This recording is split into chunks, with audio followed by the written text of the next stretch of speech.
성경 사도행전 15장 같이 공부하시겠습니다. 그리고 사도행전 13, 14장에서 이제 1차 전도여행이 끝났죠. 이제 1차 전도여행이 끝나고 나서 그로 인한 어떤 결과로 발생하는 문제, 이방인들이 율법을 어떻게 생각해야 하느냐, 이 문제가 나오는 게 15장이잖아요. 비교적 쉽기 때문에 또 잘 정리하시면 될 것 같습니다. 사도행전은 우리가 성경을 읽으실 때 이렇게 뭐든지 다 교훈을 받고자 하는 그런 태도만이 좋은 것은 아니에요. 성경의 어떤 기록 목적 같은 거를 우리가 잘 생각할 수 있으면 좋겠죠. 사도행전 15장의 사도행전이라는 책 자체가 복음이 어떻게 세워지고 어떻게 유대인들에게서부터 시작해서 이방인들에게 가고 있는지 이런 부분들을 좀 세세히 정리해주고 있는 거기 때문에 우리가 그런 부분들을 같이 이해해주면서 읽어주시면 좋겠죠. 아무튼 이제 15장 한번 보시면 이제 1차 전도여행이 끝나고 이방인 그리스도인들이 교회 안으로 들어오게 되었어요. 그러면서 이제 중요한 문제가 들어오게 되죠. 그게 뭐냐면 유대에서 온 어떤 사람들이 유대로부터 와서 이제 형제들을 가르치면서 너희가 모세의 법대로 할례를 받아야 된다. 그렇지 않으면 구원을 못 받는다. 라고 가르쳤대요. 이거 굉장한 거죠. 이렇게 사실 복음 안에서도 그 지혜와 지식이 발전을 해요. 여기 나온 사람들이 우리가 구원받지 않았다라고 확실하게 장담할 수 없거든요. 오히려 구원받은 사람이라고 봐야 돼요. 이 사람들은 분명히 믿었는데 유대인들이 믿고 구원을 받았어요. 근데 이방인들도 믿었잖아요. 그러니까 이방인 너희들은 구원을 받으려면은 너희도 할례는 해야 된다. 이렇게 말을 한 거죠. 이것이 굉장히 문제가 되었고 바울과 바나바랑 그 다음에 이 유대로부터 온 그리스도인들 사이에 적지 않은 다툼과 변론이 있었대요. 그래서 이 형제들이 이 문제에 대해서 바울과 바나바 그리고 몇몇 사람들을 이제 예루살렘으로 보내고자 계획을 하게 되죠. 예루살렘과 이 문제에 대해서 의논을 하기로 정하고 있는 거예요. 이 이야기도 제가 좀 해야 될 것 같거든요.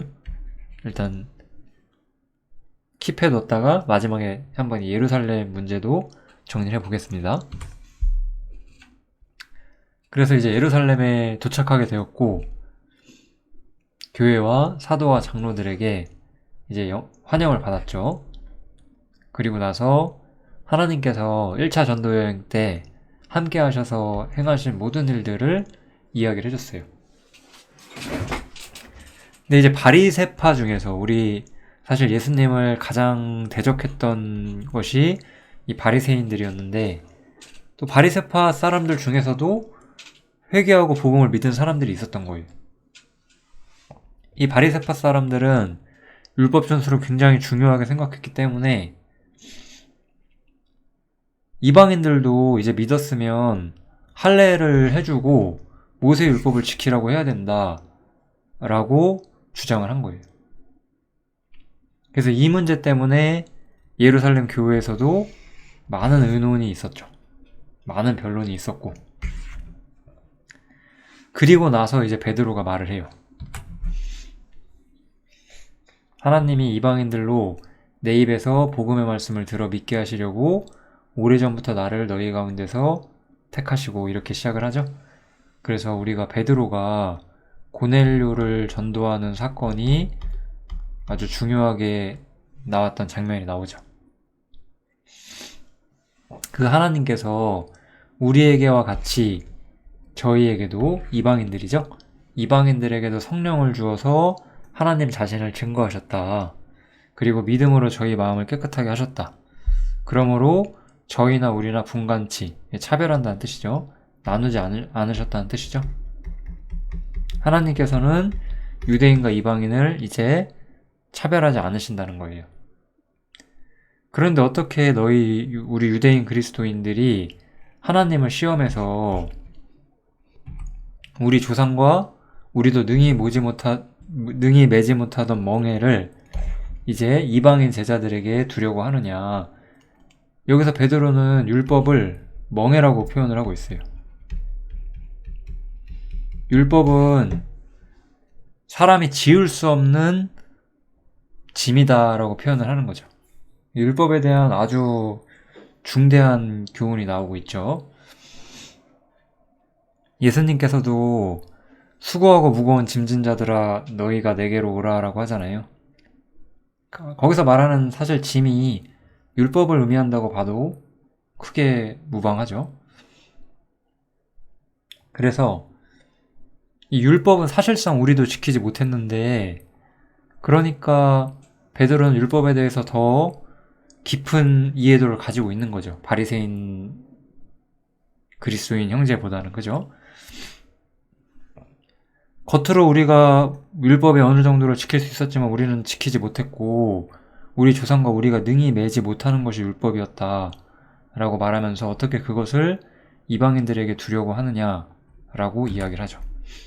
그리고 나서 또 이런 얘기가 있고, 바울과 바나바도 자신들이 행했던 이야기를 이야기를 해주고, 그 다음에 이제 또 이때 이제 야고보, 우리 요한의 형제 야고보, 순교했던 야고보랑 다른 야고보예요.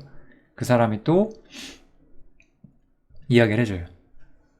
하나님께서 처음으로 이방인 중에서 자기 이름을 위할 백성을 취하시려고 저희를 권고하신 것을 시므온이 고하였으니, 이것은 이제 베드로를 말하는 거고, 그리고 나서 이제 선지자들의 말씀도 이와 합하다라고 말하는 거죠. 그러면서 기록된 바 하면서 아모스 9장이죠. 이거는 아모스 9장을 인용을 하죠. 여기서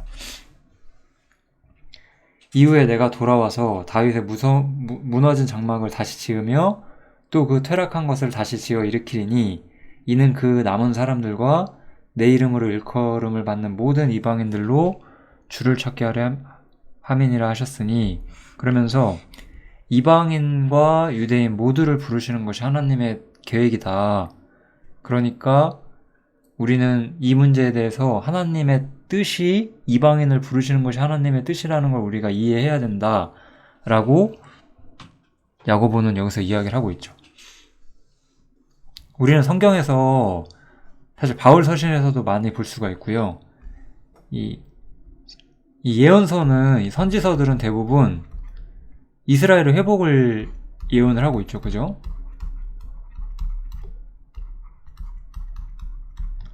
근데 이스라엘 회복의 예언 중에 일부가 교회에서 이거를 사용을 하는 거예요. 물론 문자적으로 그 예언들은 하나님의 계획 속에 이스라엘 회복될 때 반드시 성취되게 될 거예요. 그렇지만 그 회복의 말씀들이 가진 그 영적 교훈들이 교회에 먼저 적용되고 있기 때문에 이렇게 말을 하는 거죠. 사실 우리가 언젠가 이스라엘 회복될 때 이때 전해지는 게 천국 복음이잖아요. 이 땅에 하나님 나라가 생기는 거죠. 이 천국 복음 때도 하나님께서 유대인과 이방인 모두를 부르실 거예요. 그렇다면 지금 교회를 부르시는데 유대인과 이방인 모두를 부르시는 게 당연하거든요. 그러니까 그런 측면에서 이야기를 하는 거죠. 그래서 이방인들이 주를 찾게 하는 것이다 라고 구약 성경을 인용해서 하나님의 뜻이 그러하다라고 야고보가 말을 하면서, 그러므로 내 의견에는 이방인 중에서 하나님께 돌아오는 자들을 괴롭게 하지 말자. 율법을 통해서, 이게 사실 율법을 통해서죠. 율법으로 괴롭게 하지 말자. 약간 이런 느낌인 거잖아요. 그러니까 율법은 이방인에게 적용되지 않는다라는 문제를 분명하게 해줘요. 다만 우상에 더러운 것, 음행, 목매어 죽인 것, 피를 멀리하라고 편지하는 것은 가능할 것 같다 라고 이야기를 하죠. 그래서 이 편지를 왜 전하냐면 예로부터 각 성에서 그 유대인들이 퍼져서 그 회당을 만들어서 하나님께 예배하던 각 성, 각 지역에 모세를 전하는 사람들이 많이 있기 때문에 그들에게 편지를 보내자라고 정리를 하는 거예요. 그래서 그 편지의 내용으로서 이렇게 좀 볼 수 있는데요. 성령과 우리는 이 요긴한 것들 외에 아무 짐도 너희에게 지우지 아니하는 것이 가한 줄 알았노니, 그러면서 우상, 피, 목매어 죽인 것, 음행, 이런 것들을 멀리하라 라고 이야기를 해주죠. 여기서 말하는 것들은 사실 그 이방인이라는 사람들은 사실 하나님을 전혀 몰랐던 사람들이잖아요. 우상숭배를 하고 있던 사람들이었어요. 우리 시대랑 좀 달라요. 우리 시대는 사실 지금 우리 시대에 사실 우상숭배자들이 있나요? 거의 없죠. 지금 우리 시대는 사실 무신론자들이 많죠. 어떤 점에서는. 어떤 점에서 이런 방식의 우상숭배자들은 거의 없죠. 뭐 기껏 해봤자 사실 우리나라에서 좀 말하고자 할 수 있는 것은 뭐 조상숭배 정도가 아닐까요? 이런 것들도 사실 문화가 지나면서 어떤 사회 구조가 급격하게 변하면서 쭉쭉 떨어지고 있죠. 그런데 이렇게 우상숭배와 그 2000년 전의 어떤 사회 질서 속에서 이런 것들은 다 창조주를 몰랐던 사람들의 악행 속에 담겨져 있었던 거거든요. 하나님이 아니라 우상을 섬겼던 것, 그 다음에 뭐 이런 것들은 저도 그 정확한 의미를 알긴 좀 어려운데, 제가 보기에는 아마 이 당시 사람들의 정서에 이런 것들이 굉장한 악이었지 않나라고 생각은 해요. 음행 같은 것도 마찬가지로 사실 어느 시대에 어느 상황에서도 부도덕하다고 우리가 생각하는 것이 음행이죠. 그리고 피째 먹지 말라라고 하나님께서는 홍수 이후부터 말을 했어요. 생명을 취하는 것을 조심히 생각하고, 우리가 사실 짐승을 잡는 이유는 그 고기를 통해서 우리가 양분을 섭취하는 거잖아요. 그것 외에 짐승이라도 함부로 죽이는 것, 이런 것도 결코 선치 않은 거거든요. 피를 마시는 것도 굉장히 야만적이고 악하다라고 보고 있는 거죠. 그렇게 그냥 창조주의 법과 질서 속에서 이방인의 양심 속에도 마땅히 알려질 만한 것들만 금지한 거예요. 이것은 그래서 법이 아니라 양심에 호소하는 거죠. 양심 속에서 이런 것들은 확실히 악이기 때문에 조심해라, 삼가라라고 말하면서 이방인들에게 전해주고 있어요. 그래서 우리는 사실은 자유해요. 그렇지만 그 자유로 오히려 사랑으로 종로로 타는 것이 바로 그리스도인의 삶인 거죠. 율법을 통해서 우리의 삶을 통제하는 것이 아니라. 이 율법 문제는 굉장히 중요하고, 사실 많은 구원받은 그리스도인들이 이 율법 아래 갇혀 있어요, 지금도. 물론 이제 그 문제는 이렇게 단순하진 않고 그 내적으로 또 깊은 고민, 로마서 7장 이런 것들을 통해서 깊은 고민을 하시겠지만, 어쨌든 율법 문제는 굉장히 중요했고, 율법 문제를 이방인 신자들에게 부여할 수 없다라는 문제를 여기서 확실히 하고 있는 거죠. 이렇게 예루살렘에서 이 이방인 그리스도인이 참여한 것과 율법 문제에 대해서 확실히 결론을 내고 이야기가 정리가 됩니다. 이제 이 이야기들을 바울과 바나바를 비롯해서 여러 형제들이 편지를 가지고 그 소아시아 지역에 펼쳐진 그런 모임들에 이 소식을 전해주게 되죠. 그러면서 이제 바울과 바나바는 다시 자신들의 어떤 전도 거점인 안디옥에서 거하면서 또 주의 말씀을 가르치고 전파를 했어요. 그리고 바울이 바나바한테 우리가 주의 말씀을 전했던 그 각 성으로 다시 가서 형제들을 돌아보자, 이렇게 이야기를 하죠. 바울은 이방인들을 전도하고 그 교회를 세우는 일에 하나님께 크게 쓰임을 받고 있는 사람이었죠. 분명히 우리가 이런 걸 봐도 좀 확실히 이런 문제를 알 수가 있을 것 같고요. 근데 이제 바나바는 요한을 데리고 가려고 해요. 이 마가 요한에 대해서 제가 13장에서도 간단히 이야기를 했었죠. 근데 이제 제가 그때는 이 문제는 우리가 좀 나중에 생각을 해봅시다. 제가 13장에서 말씀을 드렸고, 이제 생각해야 되는 15장이 왔습니다. 근데 바울이 밤빌리아에서 자기들을 떠나 같이 일하러 가지 아니한 자를 데리고 가는 것은 옳지 않다라고 해서 다투게 되고 이제 갈라서게 돼요. 이 문제에 대해서 우리가 좀 생각을 해봐야 되는데요. 이 마가가 이탈한 지점에 대해서 우리가 한번 생각을 해볼게요. 여기서 좀 되게 어려운 주제들이 나올 수가 있어서 한번 잘 들어주시면 좋겠습니다. 여기가 이제 구브로 섬, 이게 사이프러스 섬, 구브로 섬인데요. 여기가 바나바의 고향이에요. 그 다음에 이쪽이 이제 그냥 예루살렘이 있다라고 생각을 해볼게요. 예루살렘도 같이 생각을 해봐야 됩니다. 제가 아까 첫 페이지에서 이 이방인들에게 율법을 전하냐 안 전하냐를 가지고 예루살렘에서 가서 이야기를 해봐야 된다, 뭐 이런 얘기도, 이런 말씀이 있었고, 이 예루살렘에 대해 얘기를 해봅시다. 제가 아까 처음에 말씀을 드렸죠. 근데 여기서 이제 1차 전도 여행 때 안디옥에서 실루기아를 통해서 살라미에 왔다 바보에 왔다가 여기서 이제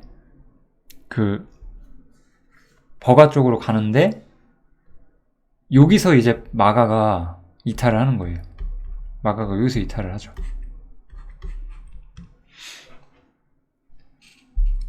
마가가 왜 정확히 이탈했는지는 사실 나와 있진 않아요. 그런데 굉장히 중요한 측면이 뭐냐면은 이방인 전도가 본격적으로 시작되는 시점이 여기잖아요. 여기서부터 이제 이방인 전도가 시작되는 거죠. 여기서부터 마가가 합류를 하지 않았어요. 이게 참 생각을 많이 해봐야 되는 주제가 되는 거예요. 여기서 이제 우리는 세 사람을 우리가 한번 생각을 해볼게요. 베드로를 한번 예로 들어볼게요. 베드로는 우리가 사도행전 7장을 예로 들면 히브리파 유대인이죠. 그 다음에 바나바는 헬라파 유대인이었어요. 아까 고향이 여기 구브르라고 했죠? 헬라파 유대인. 바울은 길리기아 5사람이고 바울도 헬라파 유대인이죠.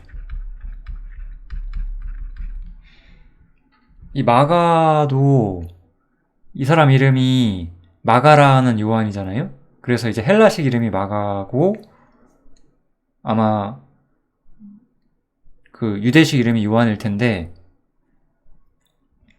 이 사람도 마가라는 이름이 있었다는 것은 헬라파 유대인이겠죠. 그리고 바나바, 마가는 친척이에요. 그러면 아마 마가도 헬라파 유대인이었다는 거예요. 바울도 헬라파지만 또 이 사람들과는 다르죠. 그래서 베드로는 기본적으로 예루살렘과 유대인들에게 복음을 전했어요. 그리고 이 헬라파 유대인이라고 하는 사람들은 예루살렘에 와서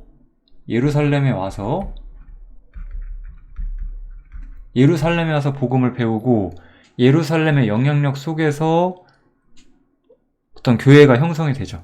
그래서 바나바는 예루살렘 교회의 어떤 장로나 사도들에게 어떤 지시를 받고, 지시라고 하든 뭐 부탁이라고 하든 아무튼 그 사도적 권위 아래서 이렇게 파송이 되고 그래서 안디옥으로 보내지는 거잖아요. 그죠?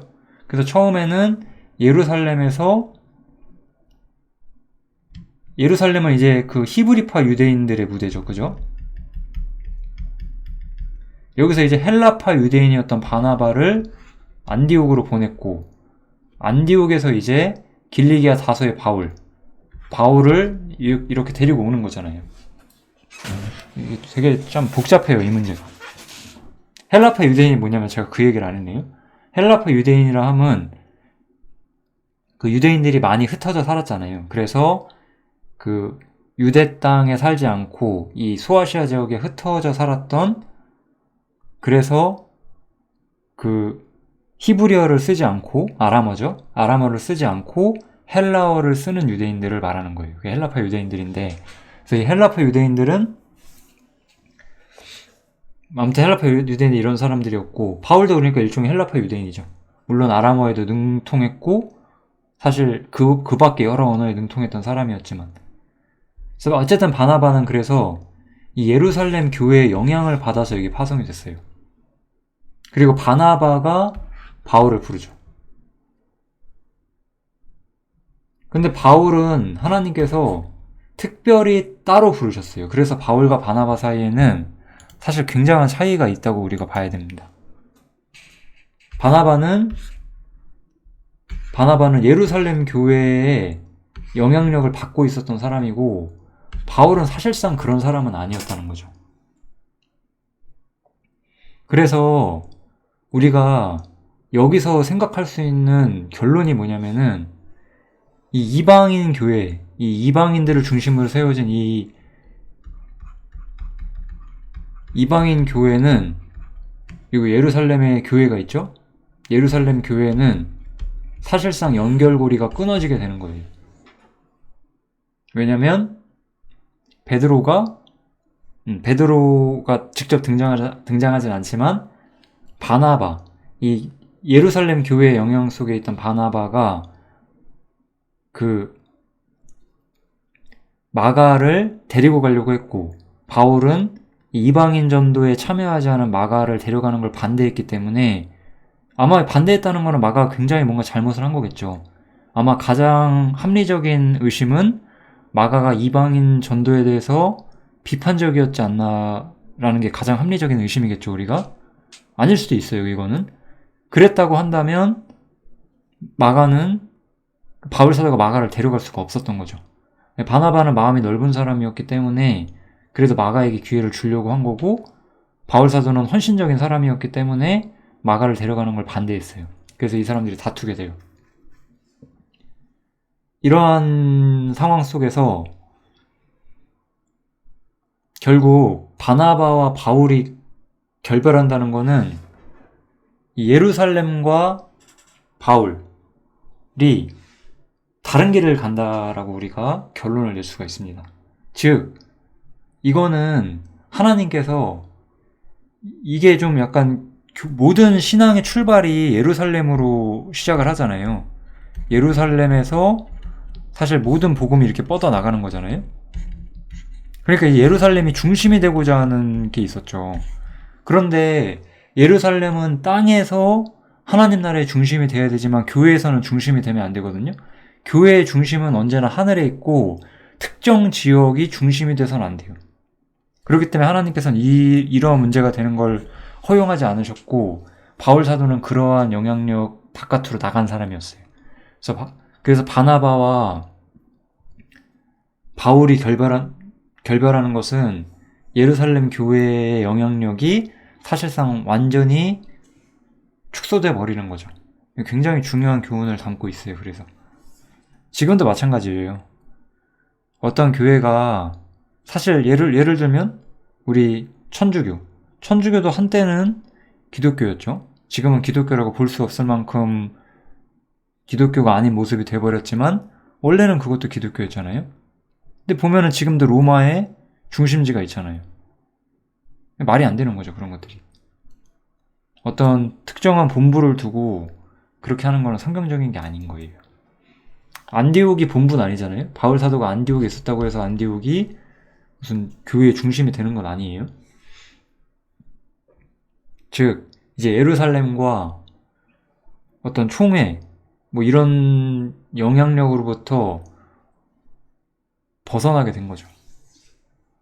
이 바울과 바나바의 결별은 개인적으로는 바울과 바나바의 부족함일 수 있어요. 이들도 또한 사람이기 때문에. 그렇지만 이 문제를 이 두 사람의 그냥 개인적 부족함으로 보기에는 너무 타이밍이 절묘하다. 우리가 그런 생각은 해봐야 될 겁니다. 그리고 또 이들의 부족함을 누가는 숨기지 않았어요. 우리는 다 성정이 같은 사람이기 때문에. 그렇지만 하나님께서는 바울과 바나바에게 이제는 다른 길을 주신다는 것은 우리가 이해를 해줄 필요가 있죠. 그래서 보시면 바나바는 마가를 데리고 구브로로 간대요. 구브로가 아까 여기죠?